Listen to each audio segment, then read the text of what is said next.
ভাই আমি এখন এই জায়গায় যাচ্ছি। আমার বাসা পাবনা থেকে আমি যখন এই গাড়িতে উঠছি বাসা যাবো। এখানে 40 মিনিট ধরে এই গাড়িটা দাঁড়ানো আছে।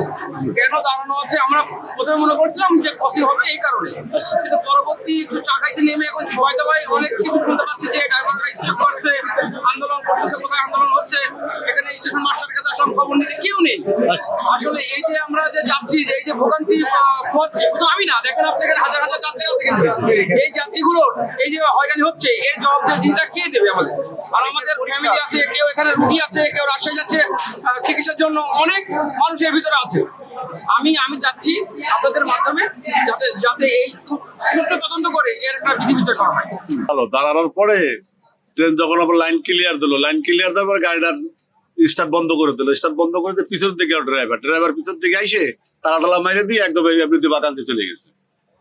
কি কারণে গিয়েছে এটা জিজ্ঞেস করিনি আমরা। আমাদের ড্রাইভার উনি পাইলট মানুষ, ওদের কোনো কারণ বসতেই পারে, লাইভে এমনিতে চলে গেল।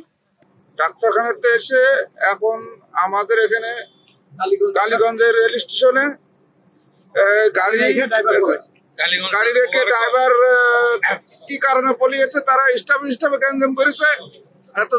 যত অসহ্য জ্বালাতন ভোগ করতেছে আমাদের সাধারণ পাবলিক। যে আমরা এখন কি করতে পারি এখনো তথ্য কেউই জানে না, আসলে কি সমস্যা এটাও কেউ জানে না, কি হয়েছে কেউই জানে না, সবাই এইভাবে ঘুরে ঘুরে বেড়াচ্ছে। তা প্রায় 40 মিনিট 40-এর বেশি হবে, কেউ কিছুই জানে না। এতগুলো যাত্রী হঠাৎ কি হয়েছে কেউ কিছুই জানে না। সমস্যাটা বলবে যে আমি জানতে পারবো না, আপনারা জানগা সাথী মানুষের গাড়ি এত দুনিয়া এলো কিছু কি আন্দোলন একটু বলেন না ভাই, কি আন্দোলন ভাই, কি আন্দোলন?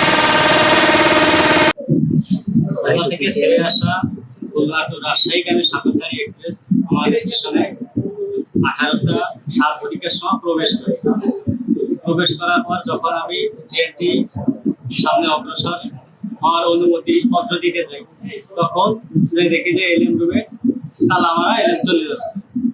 তখন আমার অনুমোদিত পয়েন্টসম্যান বলতেছে এলএম কে পাওয়া যাচ্ছে না, এলএম চলে যাচ্ছে। এলএম চলে যাচ্ছে কেন? বলছে আমাদের ধর্মঘট চলতেছে। এই বলে এলএম 1 ঘন্টা 15 মিনিট এলএম কে খুঁজে পাওয়া যাচ্ছিল। ট্রেনে সব যাত্রীরা মাস্টার রুমে এসে সব পরিস্থিতি তখন অস্বাভাবিক পর্যায়ে চলে যায়।